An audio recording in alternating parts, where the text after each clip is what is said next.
Going live. All right.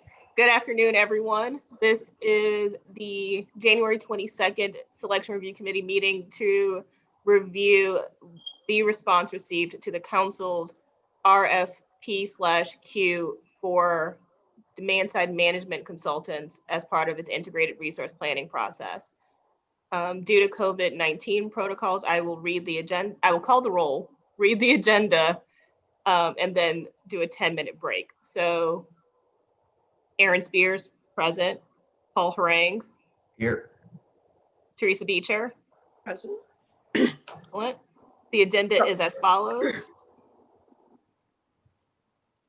The Selection Review Committee will meet to evaluate responses to the request for qualifications and request for proposals for a qualified professional with substantial experience in performing demand-side management, DSM, potential studies for consideration by the Council as part of the Triennial Integrated Resource Plan, IRP process, as authorized by motion M2269. That is the agenda. We will now recess, if that is the will of the body, for 10 minutes to receive public comment. All those in favor? Aye. Everybody? Aye. Great. We are now in recess.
Hey guys, it has been 12 minutes.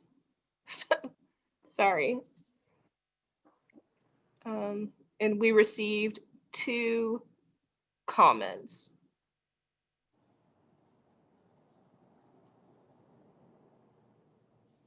Okay. So I will call the meeting back to order. Paul Harang, Chief, you're here. Here. Teresa Beecher, Research Chief, you're here. Present. Aaron Spears, Curo Chief, also here. And just, friendly shout out to Chris Roberts. He's here, keeping us technologically on point and keeping minutes for this because I should not be in that position. So, Sorry. So, as discussed prior to the recess, we received 1 response to the council's request for proposals for a demand-side management consultant. I will say, before we go through the criteria, part of my delay in getting back was I received a call from one of their references. They do similar work for the state of Vermont, and that was Vermont calling me to tell me that they have enjoyed working with them for about 11 years now, and have been really efficient, really good at community engagement, and provided really reliable information feedback for their energy efficiency projects. Just a little thing to know. All right, so there were about 8 selection criteria listed in the RFQ, one of which is the training and experience of the respondent. In my review, they seem to have a lot of members with direct experience, both in the technological aspects of the work, but also their local team has a lot of experience, not only working with the city, but also in community engagement in the city of New Orleans. So I thought that was really good. They've worked really hard to find more than half of their team to be local people. Anybody else on that area? Yeah, I just know you already noted it. Their submittal was very thorough, and they clearly have the required expertise, and their local partners are fairly well vetted. As required, they submitted a work sample. It was a DSM study that they prepared for Ameren, Missouri. In addition, they provided a list of more than 50 publications, including DSM studies. And as I stated, they currently do energy efficiency analysis for the state of Vermont.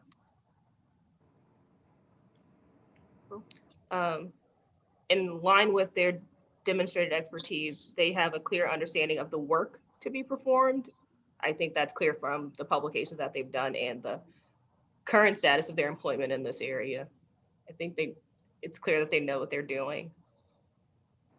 The knowledge of local conditions, I think that goes to their local partners, MSMM Engineering and Villavasso Group, as well as Casey DeMoss, who was formerly the director of the Alliance for Affordable Energy,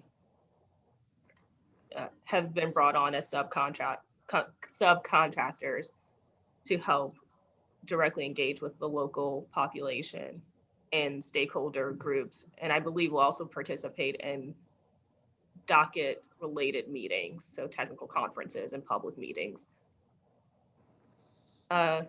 Similarly, capability and experience to provide the requested services. I think the previous categories highlight their capability and experience, but also, again, the fact that more than half of their team resides here locally, I think is really important. The most important thing to me in their fee structure is that they have agreed to accept a not to exceed cost provision, which I noted that as well. So given these budgetary tumultuous times, I think that's very important that a group be able to stick within those parameters. Of note in the Rule 42 requirements, they did not provide a felony affidavit, but that is typically asked for in the contracting side of things. So when the contract is routed, we will ensure that the felony affidavit and felony restrictions are adhered to appropriately. And what I thought was exceptional was the DBE participation on this contract, 39.4%, which is higher than the stated goal of the code provision on this section at 35%. So I thought that was excellent. Any additional feedback? You hit all the highlights. I try. Yeah, I don't have anything to add, just they seem to demonstrate they can do the work. So I love that they have a majority local folks on the team, and the DB participation is great. Okay. And they agree not to exceed. Those are always what I look That's for. right. Those things. Can you do the job? Can we afford you? And are you hitting your DBE? And so I find them to be responsive, especially my only question was on the felony affidavit, but Aaron, you already answered that. So great. Like I said, we received 2 comments that I will read now before we make final motions on this matter, if that's okay with the team. So the first comment was from Tillman Hardy. He is the CEO of Core USA. He said, Core USA is a qualified consultant for demand side management and would like to be considered. The second comment was from Logan Burke. She's the director of the Alliance for Affordable Energy. Her comments were that these comments are not substantive as to the selection being made today, as the applicants are not on this agenda to review. However, I would like to offer support for this effort to contract with subject matter expertise in demand side management for this integrated resource planning docket. Specific expertise is swiftly developing sectors is increasingly valuable to the council's work as a regulator. Thank you. So those are the comments. I will now entertain a motion to move this to the council as responsive. So moved. Do I have a second? Second. All those in favor? Aye. Aye. 3 yeas, no nays. So I will transmit our recommendation to the council with the meeting minutes. I'll now entertain a motion to adjourn. So moved. Oh, Paul, yay, second. All those in favor? Aye. Aye. Great. All right, team. Thank you all. I'll see y'all at 2. Bye-bye.